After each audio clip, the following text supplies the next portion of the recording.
Building blocks of wealth creation. Today we are going to learn about building the blocks of wealth creation. I know that many of you have been anticipating for this video, but today we are going to have a classical review and comprehensive understanding on how to build blocks of wealth creation. And as we all know that all of my principles are majorly from uh, the biblical standpoint, and I also make sure that I get the point of view from the intellectual world in order to make our understanding more fruitful and also established. So before we go, let's check the book of Proverbs chapter 6, verse 6 to 8. Proverbs chapter 6, verse 6 to 8. Bible says, go to the hands. That is, Bible was instructing man now. Bible is trusting us. He say, go to the hand, thou sluggard, consider her ways and be wise. Having no guide, overseer or ruler, provided her meat in the summer, and gathered her food in the harvest. If you check the Bible very well, it's giving us a direct instruction and say, go to the ant and go and learn his ways. And there's one thing I know about the Bible is that he is very direct and instructional about some things. And then he said, if you want wisdom, go to the ant on how he built, how he established, and how a ways is structured. Then you will be what? You will be wise.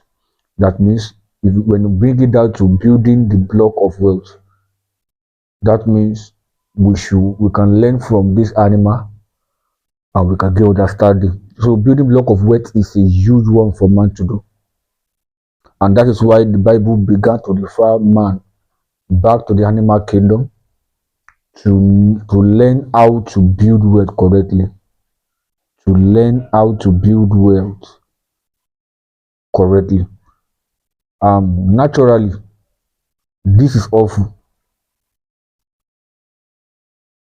Naturally, this is awful. Why? Because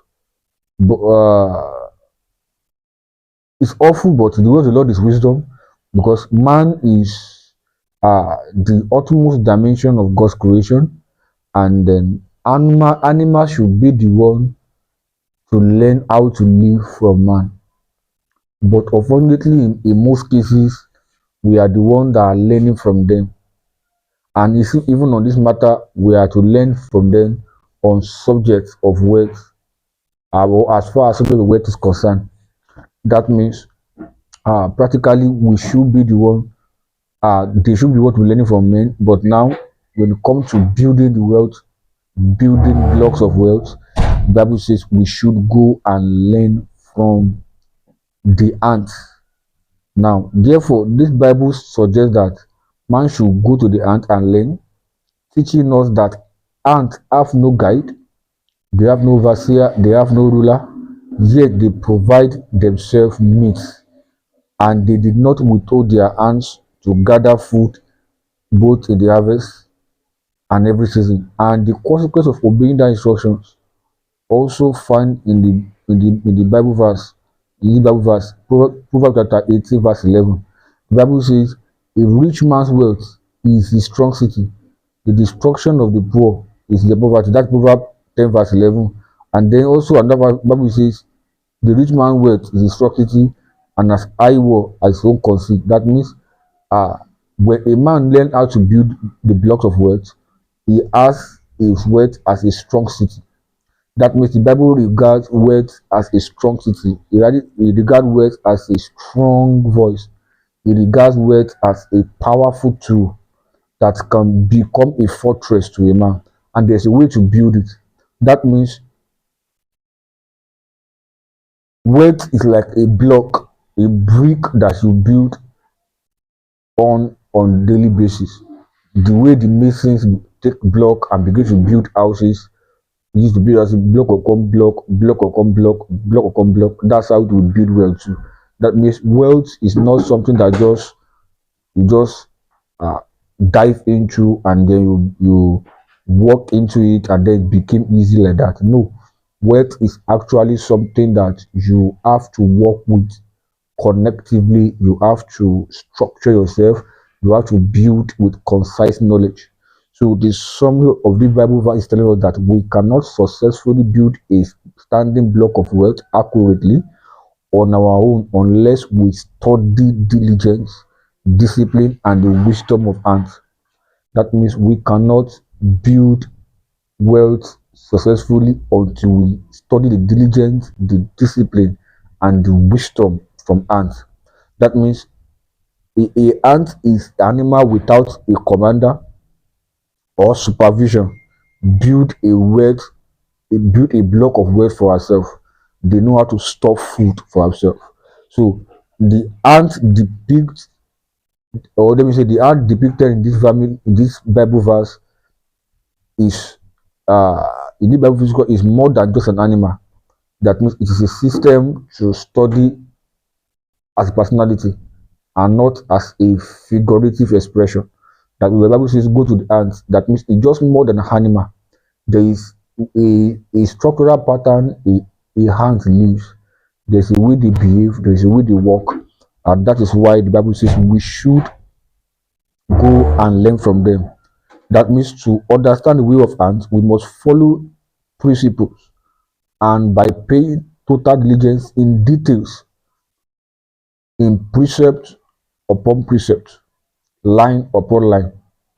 That means the greatness of man is hidden in the instruction he obeyed. Playing lawfully by rules is one false secret to be great.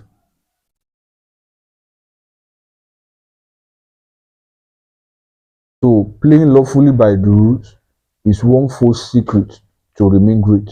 So uh, we have to learn principles of building wealth, and I draw up few examples, few principles from the ways of the ant, and I found out that there are few things that ants look like, or there are few things that art represent. But I'm not going to deep down into the issue of the ant for today, but I'm going to give us a peripheral of what it means to build blocks of wealth. And I have almost like 12 principles here. I'm going to dive into them one after the other. All right. So the first one we have here is to build a block of wealth, you must first develop a prosperity mindset.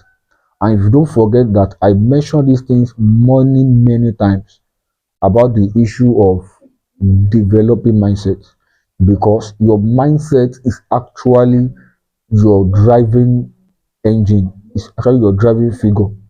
I always say that the difference between a poor man and a rich man is not about money, it's a mindset. So mindset is what differentiates a poor man from a rich man.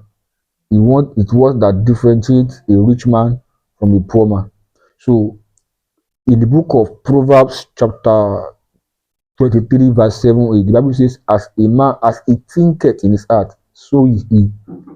As he thinketh in his heart, so is he. That means you are what you are thinking. That means if you want to know who you are, if you want to know your thinking, we see it the way you behave. We see it in your action. That means if all your actions are wrong, it's a product of your heart. So without a regenerated mindset and a right thought pattern, it will be very difficult for many believers to be wealthy. And I can prove to you many times I've found out that believers have a different and strange mindset about wealth and prosperity. They have strange mindset, the one that God cannot even use. In fact, God is even afraid to even elevate many believers a bit, just a bit.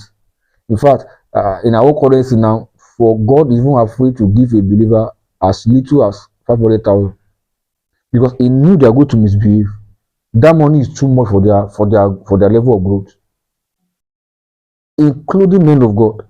God cannot trust them with a millionaire in their ministry. He knows that they are going to misbehave. You see that now.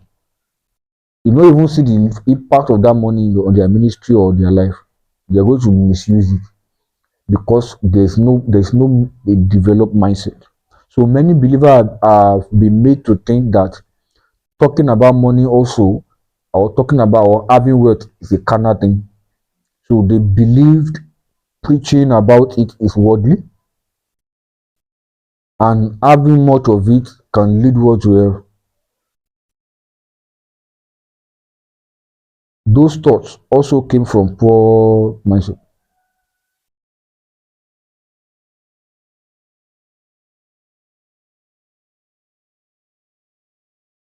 because those people who preached excessively and materialism about what prosperity stand for, they are still in error. Those who are preaching and are preaching against money, they are still in error, because the Bible does not tell us that money is the root of evil. No, it said the love of money. There is a great difference between the two. Great difference. And most of the problem of believer is not money, is the love of it. Is the lust, the greediness. That word called love is called lust. The word love there is called lust. And that's what I'm talking about. Bible, Jesus came to it, he used money. So the problem is not about money. The problem is about worshiping mammon and forgetting about God. You see that now. So those mindsets also develop a, a kind of uh, defensive orientation about money. You are already a poor person. No matter what you do right, because your mindset, even when God blesses you, your mindset will say no, no, no, no, no, because of that mind of what you have developed. So whatever you think in your heart is what you will be eventually. You cannot abhor a poor mindset and be rich. It is impossible, because the mind of a man is a hallowed ground, fertilized and garnished, and whatsoever you drop inside it will grow, either a poor or a rich thought or a rich mindset. So the choice is yours, and you are the author of your own destiny. So building the block of wealth does not start with doing anything. It starts by change of mindset. It starts by seeing money in accurate way. It starts by seeing money the way God sees it, not money monger loss, and not just working against that. Me, I don't want money. No, you are still in error, because God cannot even use you for anything in the kingdom, because you don't have. There's a work that God wants to do that He can't use a poor man to do it. He has to use a rich man to do that one. So for little experiment on this, take a minute to imagine yourself wealthy, and then list some of the things you would do if you have money at your disposal, without begging around or compromise your faith standard or violating God's commandment. I'm talking about having money in a righteous way now. Just think about it in 1 minute, and remunerate on your mind, and think about what you are going to do. So if you think well, you see that you will think more of what you are going to do for God, even than yourself. And then if you're thinking like that, that means you have your wrong mindset. Because if everything you thought about money, like if God give you 1 million naira now, I'm going to do this, and everything you want to do is just all by yourself, you have a wrong mindset. And that's what we're talking about. And that's why the loss of money comes in. Because there's never God in the view. Everything you want to have money for is just to consume upon your lust. There's no God in the view at all. And that's what we call the love of money. And that's why people keep, any time your gaze is only on yourself, you will keep chasing money, because you never have enough. Because the lust in the heart of man can never be satisfied. In fact, economy says the man has insatiable wants. That means they can't be satisfied. That is it. That's why anytime they preach money to you, they must preach with contentment. Because without that, you don't have a break. You just be going and head for crash. So contentment is the balance in any Christian kingdom world or any Christian prosperity teaching. Without contentment, you are setting up people for problem. So as Christians, if you do not change your mindset towards wealth, you may never possess it. You are conscious about not sinning because you have developed a living in righteousness mentality. So you are cautious about sin. You are cautious about not sinning because you have developed a mentality that sin is a wrong thing. You want to be with Christ because you are conscious of His coming back, and you talk about it a lot. If you do not possess something mentally, you will not have it physically. The same way you are thinking about not sin, that's it makes it difficult for you to sin. That's the same way that you are thinking about not having money. That's it difficult for you to make the money. So in the same token, if you not think about something, you cannot have it, or you cannot even do it. Uh, T.D. Jakes all said something. He said, just because one experienced God in poverty does not mean that poverty is godliness. Invest and develop your mindset to be wealthy in a righteous way. So God is not, when a man, even the work of God, we want to do a crusade now. All the gadgets you are going to use, it costs a lot of fortune. It's not it's not just paper you're going to spend there. Even the gospel now, right upon money. Bible says by prosperity shall my word be spread abroad, by city spread abroad. It means that even the kingdom of God needs money to facilitate it. So the first thing you must check and you must know about is your ability to develop mindset. That means a hand have developed mindset on how to gather money before they go out. That means every ant you see, they have a mindset of gathering, they have a mindset of building, not a mindset that antagonize their movement or antagonize their action. And that's where John of every Christian stands from. Then after that, the second thing you must do is that you must be financially literate. I think many Christians have avoid of this. Many Christians avoid, and I'll be there in the next 2 or 3 videos, the financial rule. But I want to tell you that you must develop a financial literacy. In the book of Ecclesiastes, chapter 7, verse 12, he said, for wisdom is a device, and money is a device. But the excellency of knowledge is that wisdom giveth life to them that have it. That means when we call out financial literacy, talking about your depth of wisdom, your depth of understanding, and your depth of knowledge. So the undoing of a man is the bankruptcy of knowledge he refused to add to himself. Man is an organization on its own. The more a man is vast in knowledge, the more his chances to excelling becomes larger. The more you enlarge in knowledge, the more your chance to excel become increased. Financial literacy is as important as making money itself. Financial literacy is as important as making money itself. Educate yourself on the financial implications for every step of your action. You must learn about about budgeting, about planning, about as little as some financial skills is. It does not mean that you will actually become an accountant. It just means that you are becoming accountable, transparent, and manageable. I learned something from Malice Muro years ago. He said, God does not give money to people that want to spend, He gives money to managers. Therefore, you must develop financial management. It was from his mouth. I learned, I've had to fan video and learn about financial management. I never thought that God used to give people to manage things. He said something. He said, God does not bless wasters. That means when you keep wasting money, God does not bless you. And I found it is true that in the Bible, God does not waste something. Even Jesus does not waste things. He doesn't waste things. So you must be financially literate, both in numbers and in word. You must be financially literate both in number and in words.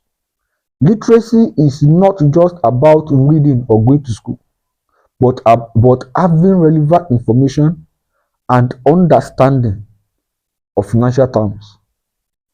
It is not about going to school or going to extra classes or anything. It's just having relevant information and understanding.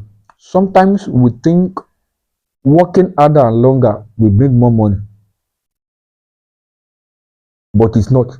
At a paid job now, calculate the tax increase, the extra expenses, and the effect on family. That means if you want to say, okay, I'm working, my salary is 200,000. Financial literacy must tell you your tax, your pay as you earn. That means you are going to pay less than 50% now from the tax box in a year. Also, your extra expenses, all your utility bills, electricity bills, everything come together. Then that effect of that money on your family. So also it is critical not just to learn how to acquire wealth only. Also, you must also learn how to administer wealth.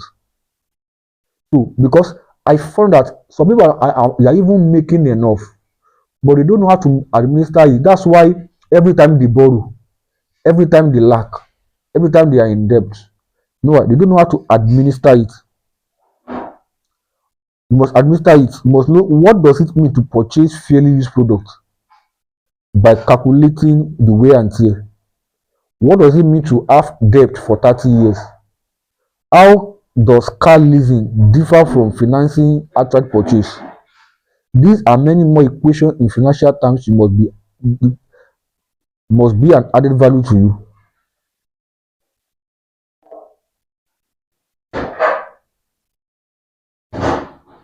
You see that now. People does not know the difference between buying a hire purchase or or a car leasing or outright purchase. You see that now. People don't know the difference. They just think like, okay, once it's just possible, say, my goal is to have. No, your goal is not to have. Your goal is to calculate the risk, the embroidered layer of payment, and also what does it mean to have debt in 30 years? Some people say good debt, and they have to put their money in something that is very, very risky, and then the debt is spread over 30 years, 20 years, thereabout. What does it mean to buy fairly used products? The wear and tear. I mean, now I want to buy a fairly used car. What are the wear and tear? How many years that car have been used? Okay, it's 5 years. Okay. From the car manufacturer, the car is supposed to be 15 years. That means 5 years I've already used in the car's lifetime. That means if I buy the car at 5 years usage, that means I only have nothing more than 10 years of usage before the car begin to develop a very difficult fault that are unable to repair. You see that now. So that's what we call calculate year and tear. Sometimes when people buy fairly used machine for production, every machine have wear and tear. They have year that they will need to pack up. You must know all those things. So that is what we call financial literacy. The people can't just uh, what they call it now. They can't just bamboozle you off or commit a fraud with you. You see that now? Because you are smart enough. You want to go and buy something, you know how many years it has spent, you know how many years it is. If you buy a phone now, a phone spend average of 3 to 5 years. That's a phone. That means if you are buying a phone that has been used for 3 years, you know that you have less than 2 years to use it. See that now? Because even phone expires. I found out that phone actually expires. I didn't believe until I used a phone that actually expired. And that phone, it was my mom that gave it to me. The phone is called Bed. It's about it will be about close to 15 years now, more than that.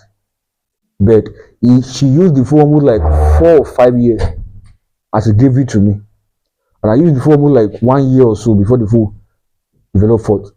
What I just found that the service just went off. I went for a repair. They couldn't get it back. I asked, what happened to this phone? I tried. They couldn't get it back for me. One day, one engineer said, yeah, this phone I'm using, how many years I'm using now? I say it's up to 6 to 7 years. I say, yeah, the phone don't expire now. I have to check it that it did not work again. I tried my best to revive the phone. The service got go. Like I put different kind of SIM inside it. It's not bring the service out. That is the first time I knew that phone used to expire. You see that now. So those are the things that, imagine I bought that phone. You see that now. So you must learn how to calculate the wear and tear, calculate the means, calculate. Those are what we call financial literacy. That nobody can trick you. When want to say something to you, you must ask questions. How many years have you using this thing? Who have used it? How do they use it?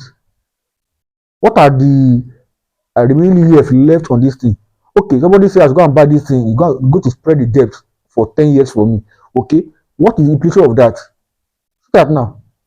You want to buy something, they say this amount for the new one, amount for fairly use. Then calculate what is the to buy. Is it outright purchase, or I should buy fairly use, or I should lease the property or anything? You check the both, and you pick up the best options. It's called financial literacy. One day somebody want to do a container, a iron container for his shop, and then at the same time someone want to lease a property for him for 5 years. Then they carry the cost together, and then the wear and tear. He knew that if you do container after 4 or 5 years, by the time rain fall on it, iron begin to become rusty, all of that. After 3 to 5 years, it started becoming rusty. Then the leasing money too, it bring higher space, cold, a very cool environment and like that. So after you check the both thing, you find that you should go for the leasing properties, and you lease out. See that now. So that's what we call financial literacy. You know what to do, you know what ought not to do, and you pick the best option.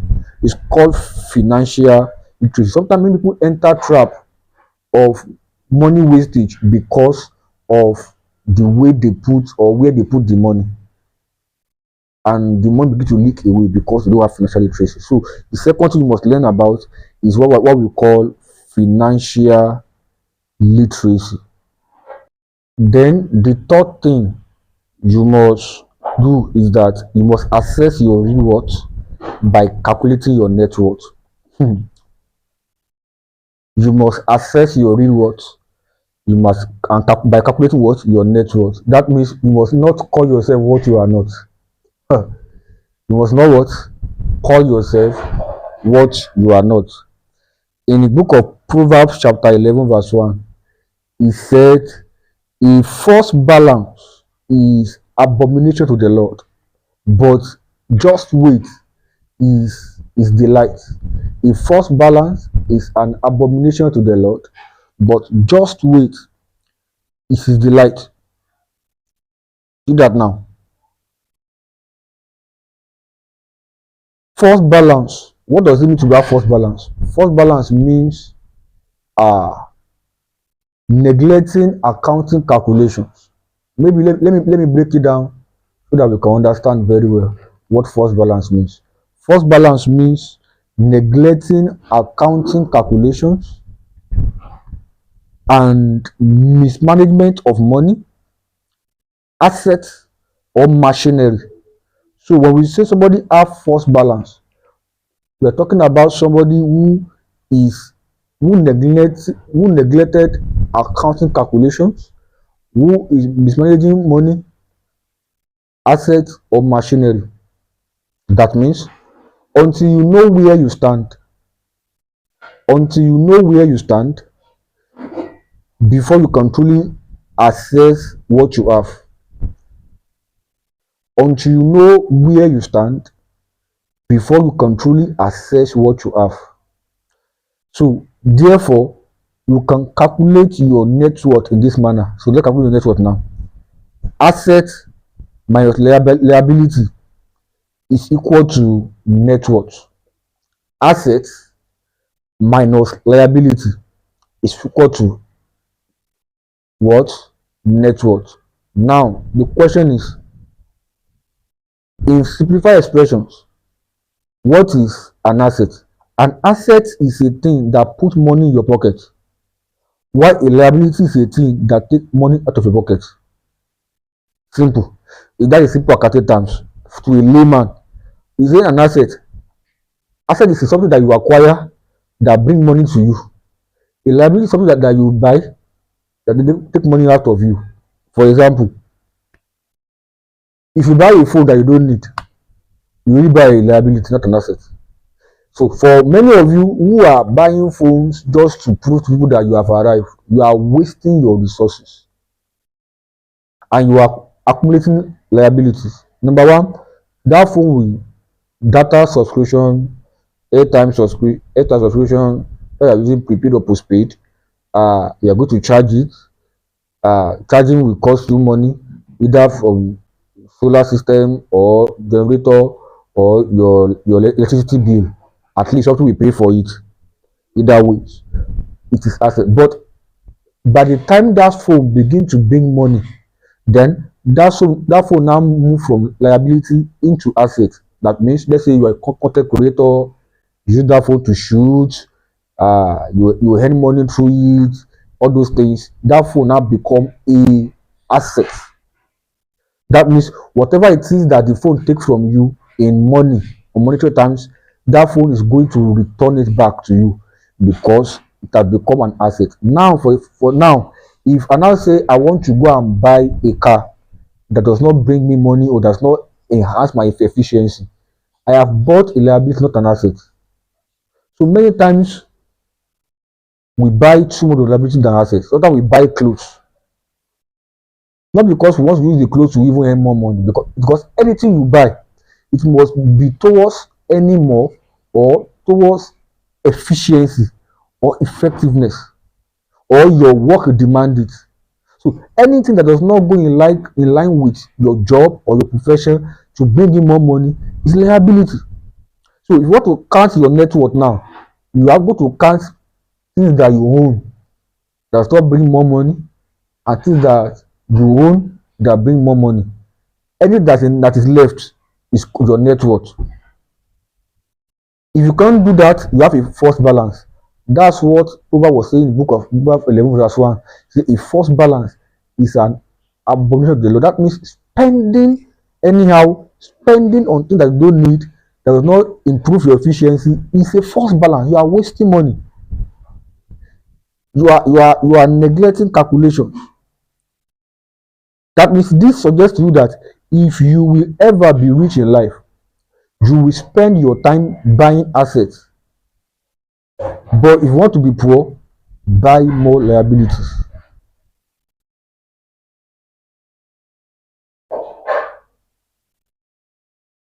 If you will ever be rich in life, you must spend your time buying assets. But if you want to be poor, you spend your time or your money buying liabilities. And this is the problem of many poor people. And remember, I told you in developing prosperity mindset, I told us that if you give a poor man 1 million naira and a rich man 1 million naira and come back after 30 days, that rich man will have make money on that 1 million naira, where that rich man will have spent the money up to, in fact, like almost free spending it. Because if you go and buy many things to prove people that you have arrived, you go and buy many things to enhance his poverty. Whereas a rich man will buy to even improve himself, investment, do a lot of things with the money, not even spend on himself. That is why I told us that video that you have 4 people who see money from scarcity mindset, people who see money from comfort mindset, people who see money from poverty mindset, people who see money from a wealthy mindset. All these 4 mindsets, you are going to use the money differently. And that's how it is. When you want to bring a little or a good thing to your life, you are going to have a lot of assets, a lot of assets more than liabilities. That means if any gadget or anything will come to your life, it comes to enhance you, it comes to your growth, it comes to make you more money.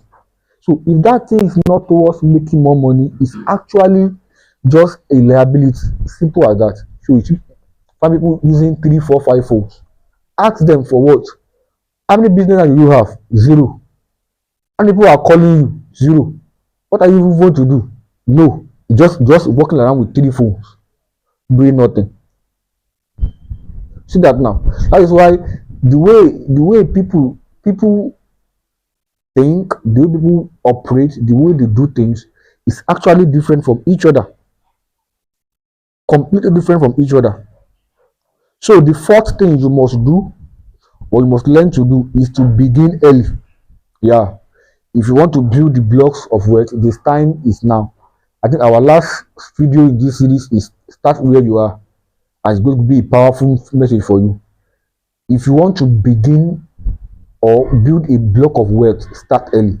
There is a time that you can do it that's very easy for you. You can't be building wealth at 70 years or 80 years old. The energy is no more there. That means the answer is to start now. And if you check the book of Ecclesiastes chapter 11 verse 6, it said, in the morning sow thy seed, in the evening do not withhold their hand, for thou knowest not whether shall prosper, either in this or in that, or whether they both shall alike good. That means in the morning, don't stop. In the evening, don't stop. And you see, our problem is that when we want to start, we first look at the journey. This thing is far. So because the journey is far, so we begin to feel like, okay, when will I arrive? But your problem should not be when you arrive.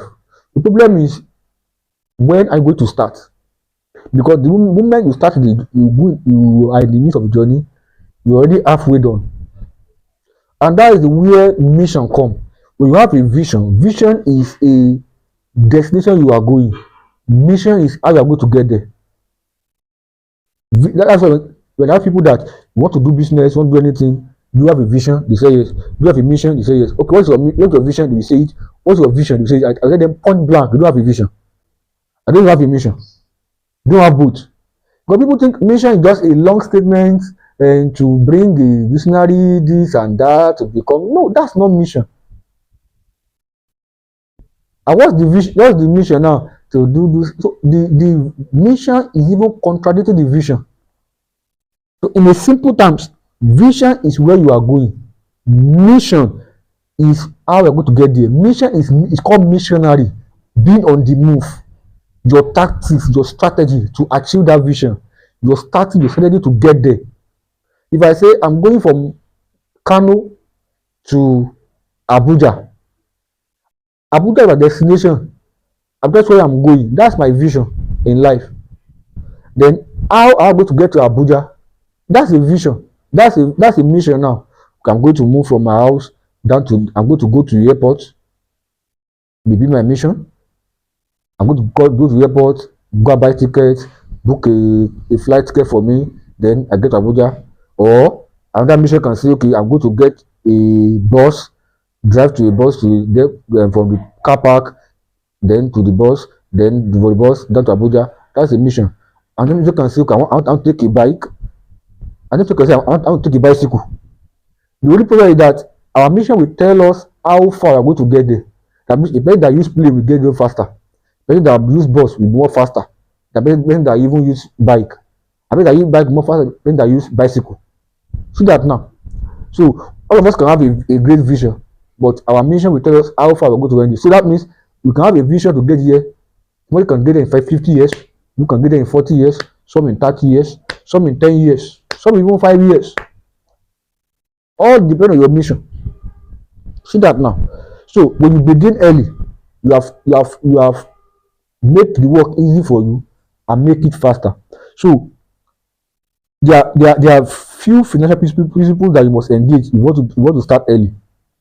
And one of them is savings. Saving is a portion of money you set aside daily or weekly or monthly basis for futuristic purpose.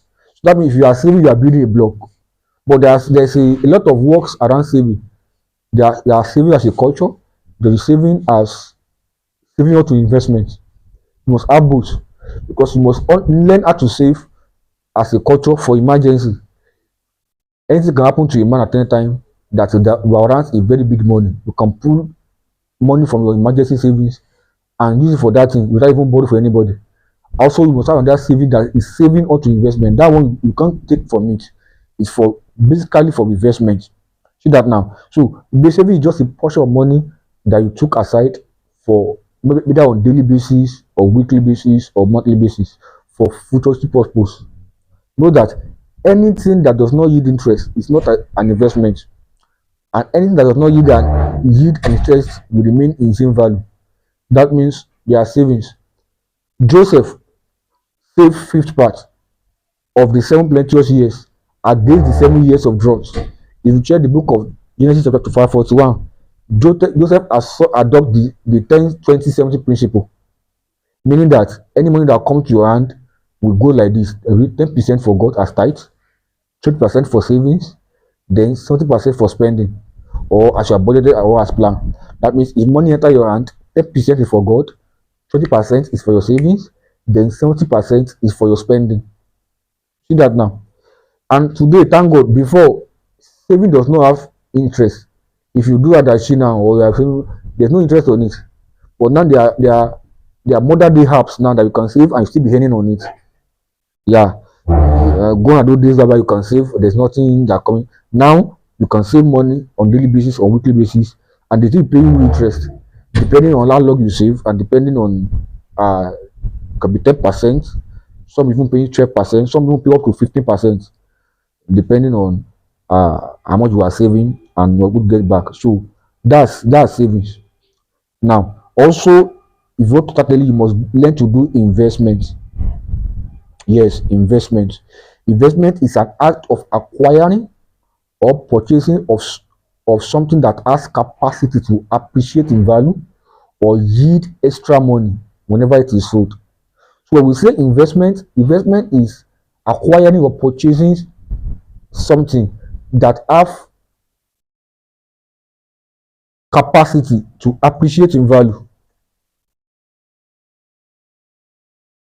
or it can yield extra money whenever it is sold.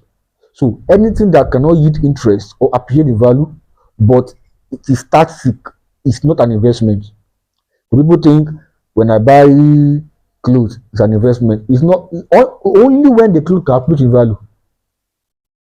That means anything you buy or acquire or purchase that have potential to appreciate in value or that can yield extra income is called investment.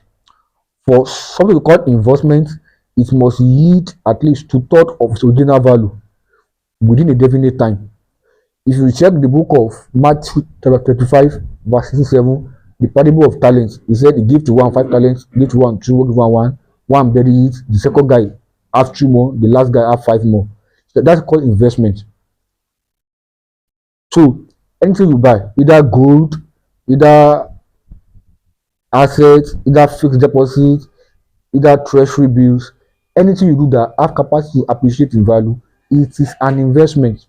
You see that now. So Christ also encouraged profiting with what is given to man. So you check the book of that Matthew 25, you see that Jesus encouraged profiting. So therefore, you may say that you are not an average spender, but if you also not taking risk to invest, you may damage your financial status eventually. So many of us are not actually a bad spending, but we're not investing. So in the same case, we are not going to have increase in wealth.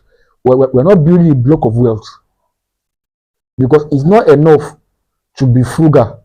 It's not enough not to become a average spender, but you must take the risk to invest as well. In fact, there's some investment in the present economy. There are some things that is less risk. very less risk. Things like, I've told you, even you can start with money market. At least if you got to don't want to take risks, if you are afraid, start money market. Money market is very vast market that has less risk. Something like treasury bill, zero risk. Fixed deposit, zero risk. Government bonds, zero risk. Although the return on it is very small, sometimes 10%, 9%, 12%, but you can start from there. And if you have big money, let's say you have like 20 million now, 20 million, and then you put money there for 1 year, we're going to yield 2 million naira more. That's 22 million. 2 million without doing anything. And if you have more money than that, if you put 100 million and then at 10%, that's 10 million extra cash at the end of 1 year. 10 million extra cash. See that now. So there are investment that give more than that. In fact, there's investment that give 200%. You can put 1 million in the place, and end of 6 months you can have 10 million. Yes. Maybe you invest in somebody's business or anything, they give you dividends. See that now. And that's what all those rich wealthy people are enjoying. But if you don't have the gut to take high risk as that, because if the business collapse, your money goes. That's why people cannot risk that kind of money. But you can put in fixed deposit. I think start from there, build from somewhere to the time that you can have money that you can spare. That even if the money collapse, you can still come again and say, Lord, you are faithful. Thank you for this one. Then we go again. You see that now. So you must learn to take risk to invest. So do not withhold money in your hand. Do not withhold your hand, whether in the morning time or the evening time. That's what the book of Ecclesiastes was telling us. He said, in the morning, sow thy seed. In the evening, don't withhold your hand. That means whenever money enter your hand, do something. I told you in the series of money, I told us that money hates people who withhold it. That's why I used to tell people that when you are hoarding money, it's against the law of money. Number one is it first tell you the kind of mindset you have. That you have a very wrong mindset about money. Money is being hoarded. That's what you call currency. Current, it flows. It does not, once we call something is a current, it flows, it moves. So when money enter your hand, it want to move, it want to flow. And when you flow through, it comes around again in much more. See that now. So you just store one money somewhere that is not useful, is not working, it's just there. That's a good law of money. Absolutely. A good law of money. So you must begin early by doing savings, also by investment. Nobody become wealthy by salary alone. No. Even salary earner, they are investing their money. They are investing their salary to earn more money, because they know that salary, you are pegged at a price. You are pegged at it has a high entry barrier. What you earn have been determined, except your book want to give you remuneration or increase your money. But at investment level, you don't have what do you call it now? There is no limit. You can earn as much as how much your as much as what you want to learn. That's just it. You can earn as much as you can. See that now. So you must begin early. You must begin early. The fifth thing you must do is you set measurable and pragmatic financial goals. Note my word. Set measurable and pragmatic financial goals. You see, one of the things, let me just do a few consistency tips for you. One of the things that makes sure that a vision is correct, that is measurable and is pragmatic. What do you mean? That the vision is within your strength and also it is doable. It's pragmatic. Pragmatic means it can be it's actable. What you can act on it, not think that it's too far for you to do. You can act on it. That's what we call something pragmatic. Something that it's real, that is literal. See that now. So you must learn to set measurable and pragmatic goals. You must learn it. break the attitude of dependency on others. Break the attitude of dependency on others, whether on government or on individuals. No matter how much God loved Israel, he had to win them off from depending on Egypt for supply, and which took them 40 years to learn at the wilderness. The problem this guy have with God is that they they have dependency ratio, that they are even considering to go back to Egypt, to go back to bondage because of food. And that shows how literal many Christians work. Dependency ratio. Once you are dependent on men, others, men, you are depending on government, you are killing yourself. See, the goal of a vision is that the 80% of what we do a vision to work is within your power to do. That is why you must take your step little by little. Once what you want to do, largely, or the larger part of what you want to do is depending on others, you are going to be in trouble, because people will downgrade you, people will useless, people will feel too big. They begin to feel like without them you can't do anything. That is why even in ministry, everything you want to do must between 80% of it at all must between the what you can handle. That's why in ministry, where there is nobody to sing, nobody to pray, I can sing and pray and start teaching for 3 hours. See that now? Only when people begin to see that, okay, this man can actually go ahead without us, or this person can do this without us, that's why we are free from the scourging and the attitude of men. At that point, nobody will feel too big in your life. And then everything they now do will become appreciated, because they know that everything you are doing is by yourself. But forgive me, you must set measurable and pragmatic financial goals. What does this mean? That means you must first have a short-term goals and a long-term goals.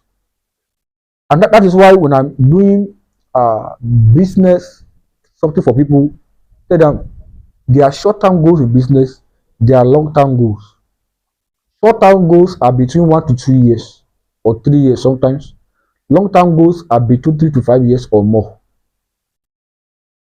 So when you say short-term goals, you are going to run a collective financial contributions measures that keep your daily need met. So when we say short-term goals, we're talking about you have a collective financial contribution measures that will keep your daily needs met. That means your journey starts from meeting your daily needs.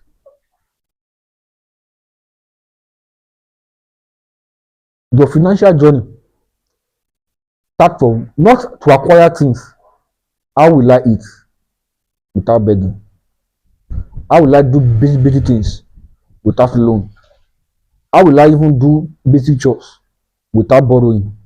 Those are what we call basic financial goals. Short-term financial goals. You see that now? Short-term financial goals. You must save or invest enough to have down payment of your rent or your college fee, water, electricity, subscription, and many more. Those are short-term goals. Then you must avoid borrowing to spend on parties, expensive holidays, or whatever does not yield return.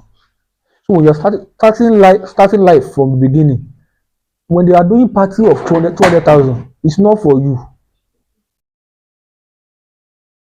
When they are doing party of 100,000, it's not for you. When they are doing things that go beyond your reach, it's not for you. You see that now? Everything you must do must be within the range, within your range, within what you can do. Anything that go beyond your financial income tell them and appreciate them that this is what you can afford, and let them just leave you like that. You see that now? So it is not just about having financial terms, it's about having short-term goals, things that can meet your need on short-term basis. And those things are just they are basically your needs. They are basically your needs, not your wants, your needs, not anything expensive. And then you have long-term goals. Long-term goals, you can have an investment of valuables. Maybe you can help a broker to help you if you need, but not necessarily as it were, business or many other investment venture with a long-term return in view. And this will serve as a legacy pass from generation to generation. So you can have a long-term goal, and long-term goal are actually things that can yield investment and result for you in the future. So it's more than things that you're just doing now. They're actually things that will yield result for you in the future. And have at least a 1 million naira safe as retirement plan or asset. That means by the time you retire from work, if you are a 9 to 5 job earner now, by the time you retire from work, you will need about twice or more than that of what you earn to maintain close to your present status when you retire, or when you take inflation into account. That means by the time you retire, inflation might have arise, the economy will have become nosedive. But one thing that will save you is that you will have enough retirement plan or asset that can uh, be taken for money, or that can be uh, exchanged for money. So that is that. So you must have a pragmatic goal, what it can be set or can be used at your disposal. Also, stop dependency ratio attitude. The sixth one, you must stop dependency ratio attitude. Break the attitude of depending on others, whether on government or individuals. No matter how much God loved Israel, it took him 40 years to stop them from depending on Israel.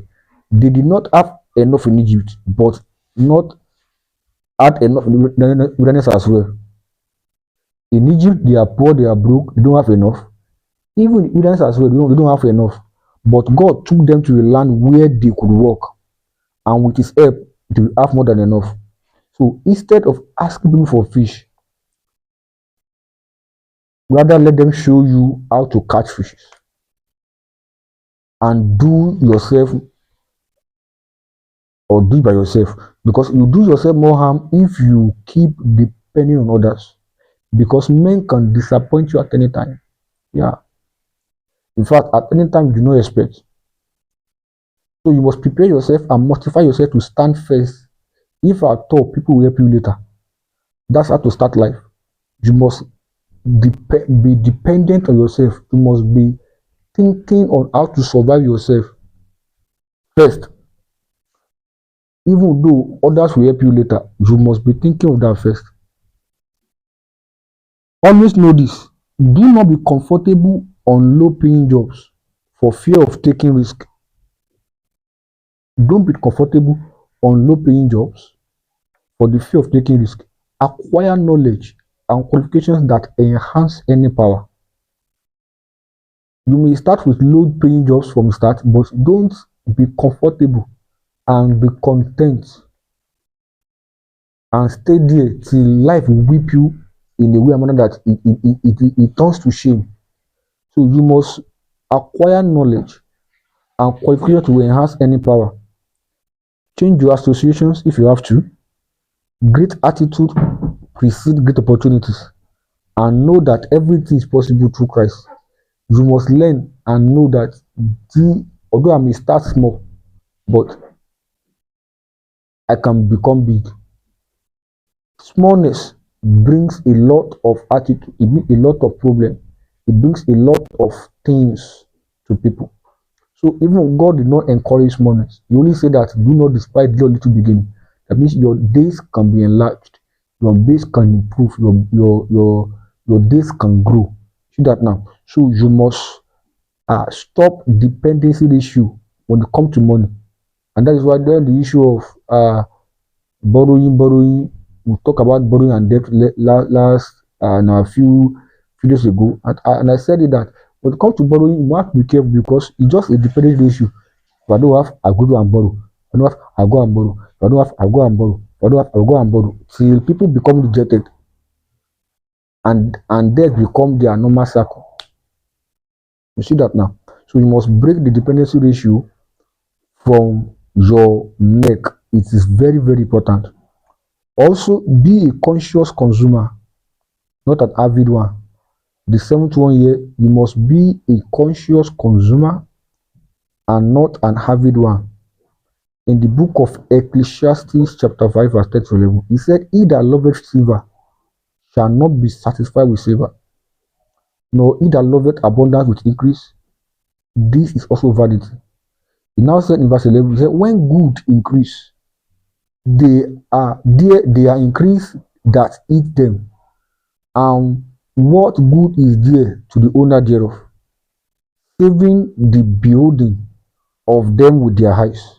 I mean, when goods increase, it means that people that want to eat them too have increased, and people don't learn how to produce more than what is required.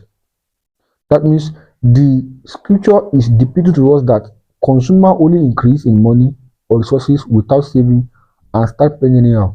This does not do any good to the owner of the money or resources. That means when you are a consumer, you begin to consume, eat. It does not do any good. That means what it's talking about, it means that you must avoid buying things you don't need just because they are trending or they are on sale. You must wean yourself off. You must uh you must take yourself away from buying things that you don't need. It's very, very unnecessary. Be frugal when spending, and also avoid unnecessary spending. And to avoid this, you must take proper skills for your finances before launching to market. That means when you are spending, you must be frugal, and you must avoid unnecessary and unplanned spending. Things you don't plan for, don't get to market with it, buying them because you say they are beautiful. If you are doing like that, you will keep spending anyhow because every day you go to market, you will reach something that's beautiful to your eyes. Every day, because they know how to, they know the kind of consumer you are is a consumer that can be trapped anytime because your eyes cannot see and look away. See that now. The third one is that you must stay clear of unnecessary fees like bank fees, ATM charges, late payment penalties, high cost value, or damages or reparation fees. Anything that needs to cost extra charges, please do away with it. Sometimes there are small fox that spoil the vine.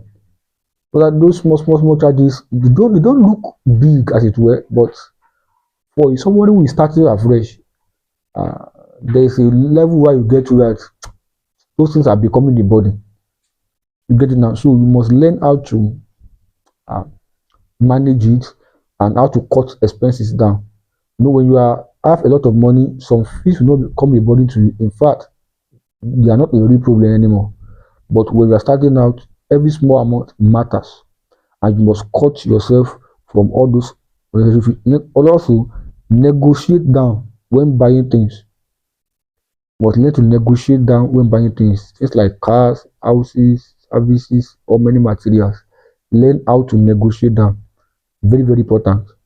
Many people are good negotiator.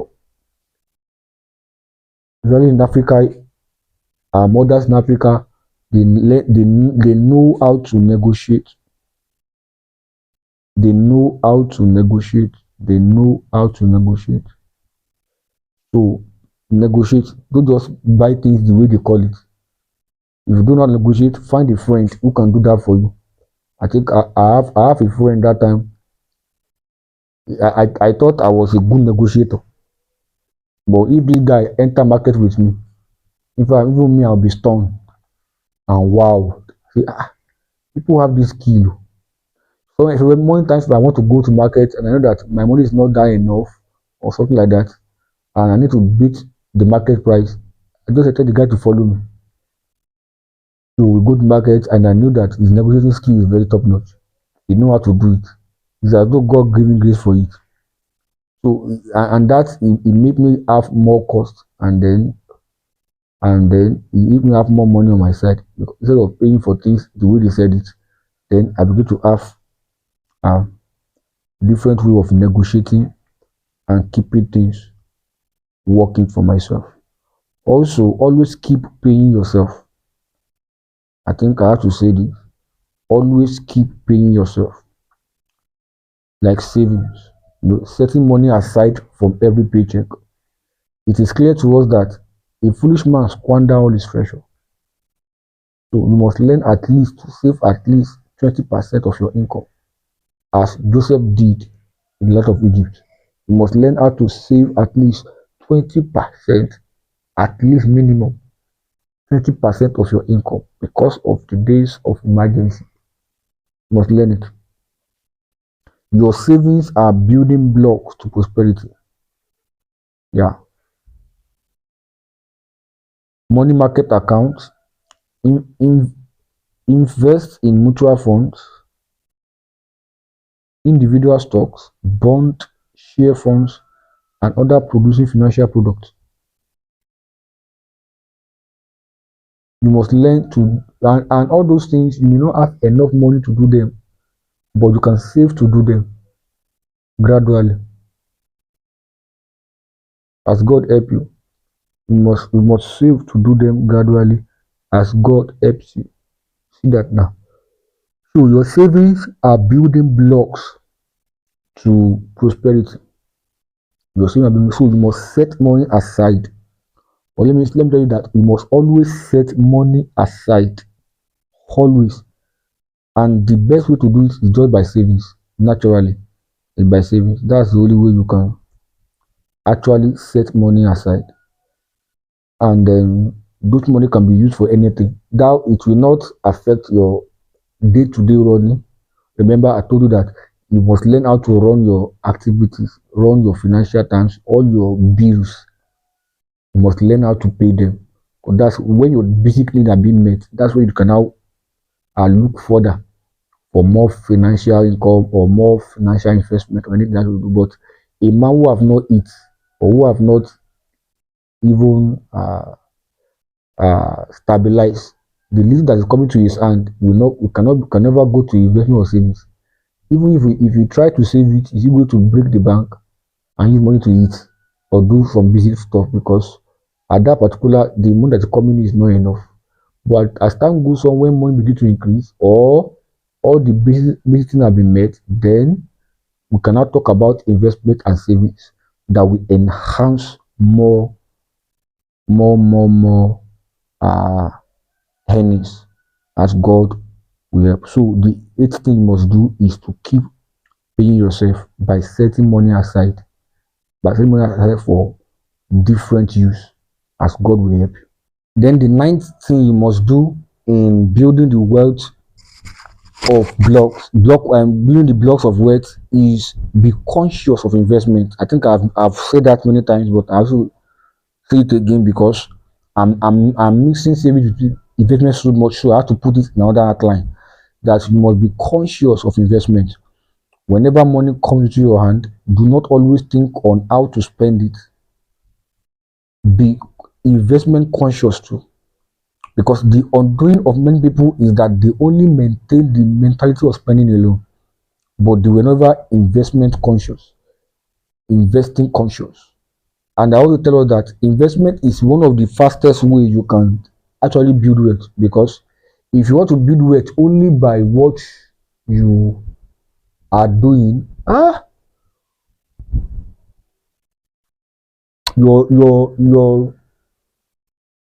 your pace will be very, very slow.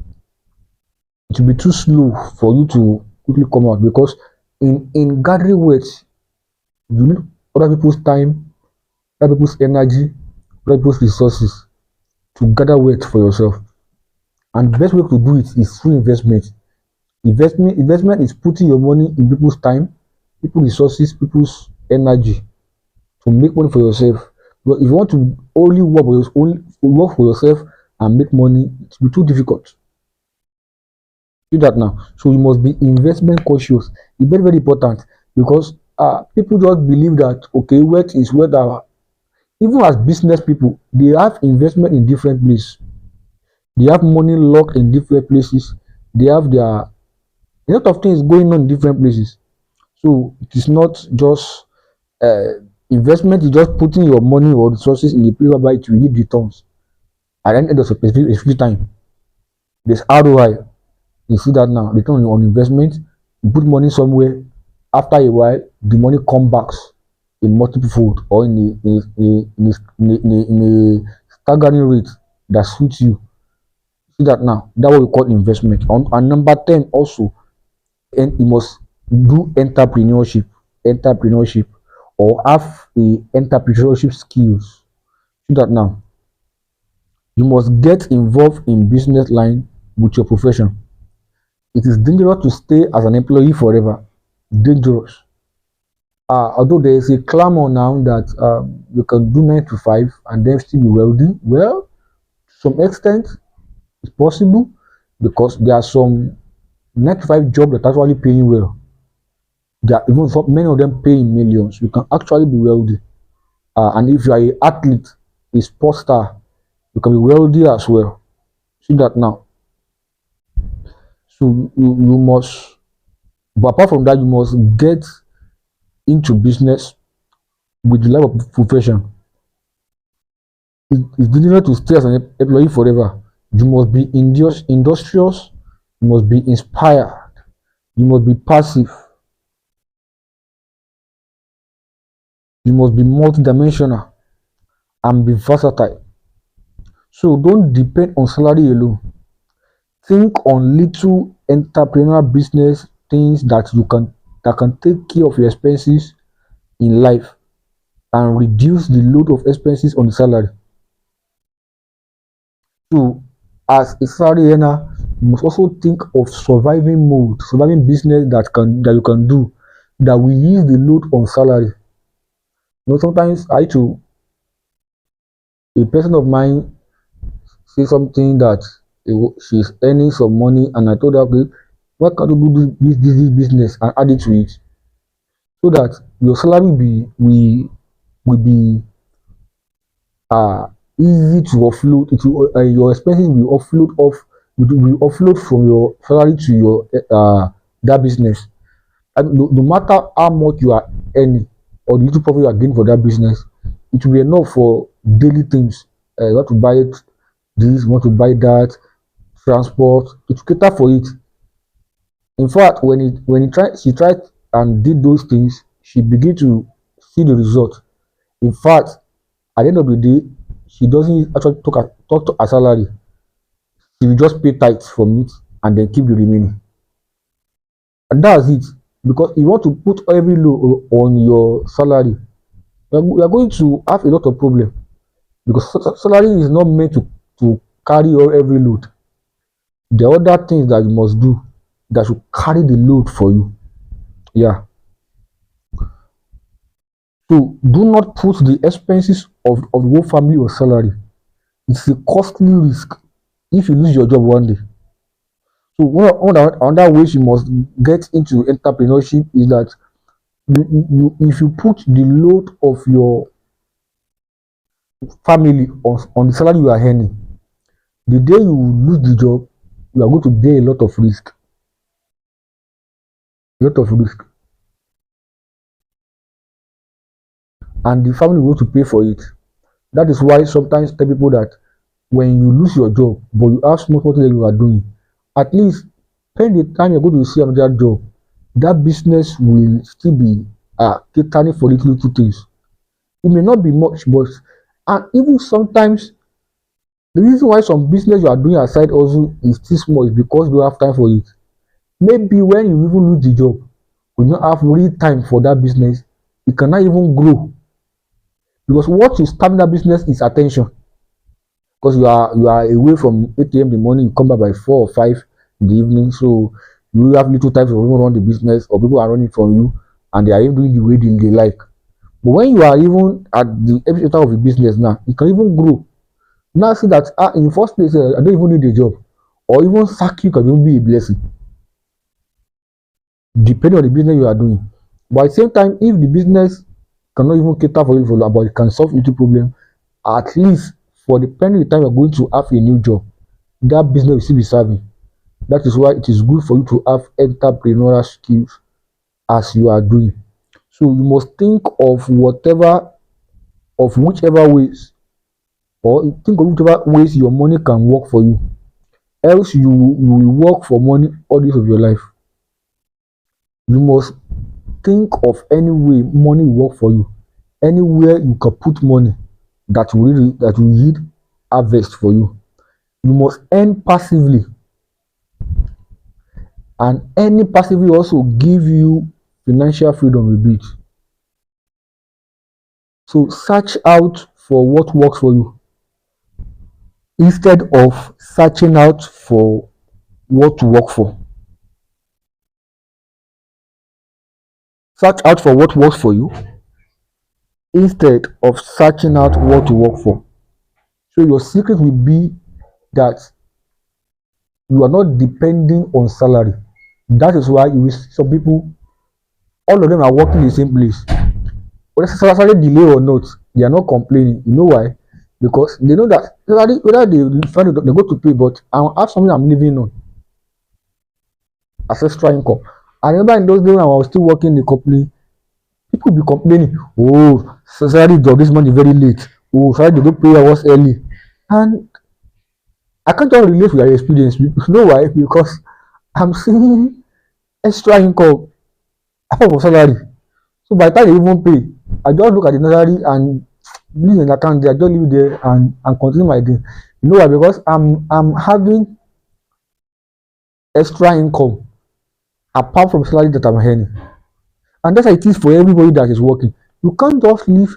Imagine they want to the company go bankrupt and they want to reduce staff, and now people that they sack.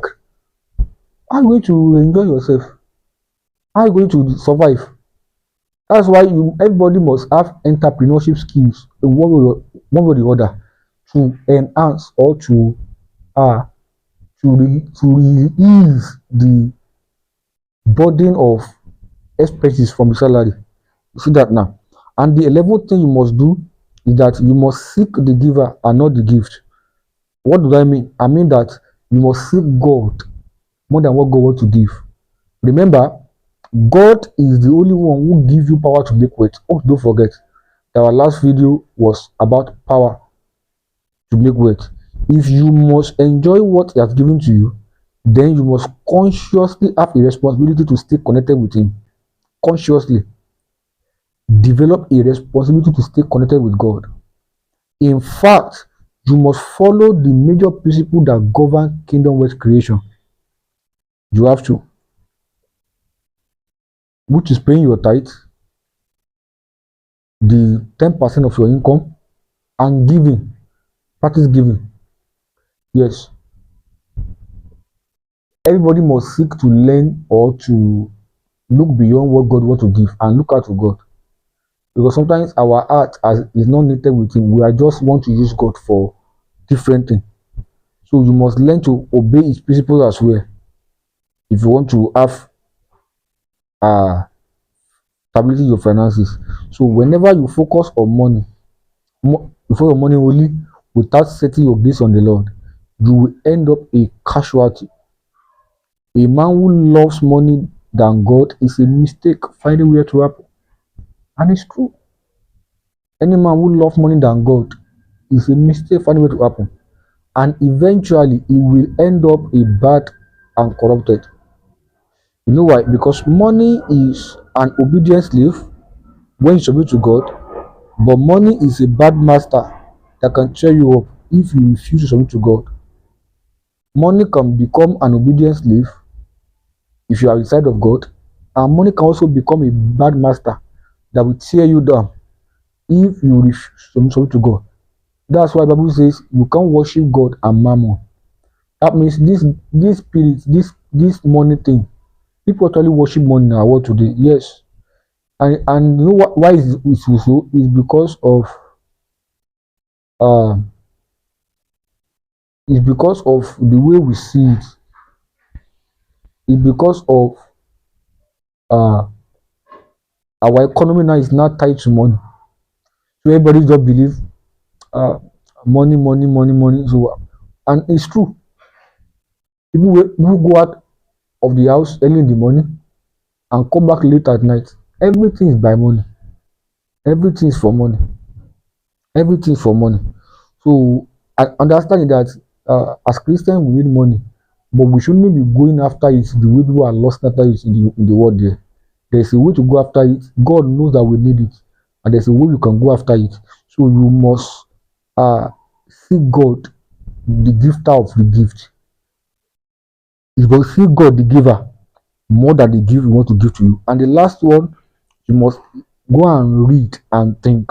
Yes, you must learn to read and think. Thinking has the ability to stabilize your mind. Yes, thinking, meditating, it has the ability to stabilize your mind. It make you focus and bring it make you process things better, and it helps you to stabilize your heart and take accurate decisions, accurate actions. Also, knowledge is power that increases your competencies and bring about also discovery of inherent ability that you know that is there. So discovery is looking at the same thing as everyone else, but thinking and seeing something different. So when you see somebody make a discovery, is that you are thinking, you are looking at the same thing like everyone else, but you are thinking and seeing different things. So thinking bring about discovery through perceptions, through ideas, through innovations, through creativity. So when you read and think, it broadens your mind, it enlightens you, it widens your horizon, it makes you think faster, you think global, you think world. In fact, when you are starting out where everything is still local, you will see people will see that what this guy is saying go beyond our circumference. I think this guy is saying and doing things that are beyond what we can see. God thinking.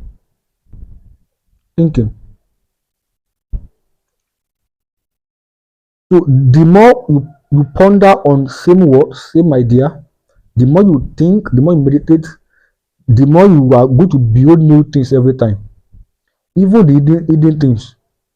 Also, in familiar word, meditation is the high level model of incubation and revelation and revealing things. So, meditation is the high level model of incubation for revealing things. It is aided with patience and steadfastness before it works. So when you will meditate, what you try to do is that you are taking your mind off a branded chain that have trapped everybody into poverty. You are thinking, you are meditating. You see that by the time you think, not thinking like, oh God, why is my life like this? Oh God, why am I this way? No, I'm talking about positive thinking, ideation, incubation, brainstorming. You are thinking on ideas. That's kind of idea you are also thinking, oh, this idea is big. Oh. How can I start? I don't even have money to start it. Let's start meditating again. How can this money start? You know, by meditating, Holy Spirit breathe upon our hearts and give us solutions. And that's where strategy comes in. And that is a form of wisdom. When things are too hard or complex or too big for what to do, what strategy comes to do is that it breaks those things to pieces. It's like a big rock are put in pieces and you're taking it one by one, brick by brick. It may look slow, but you are moving. And when you know it, you have already built blocks of creation, blocks of wealth creation. You are already building blocks of wealth. You are already building blocks of wealth.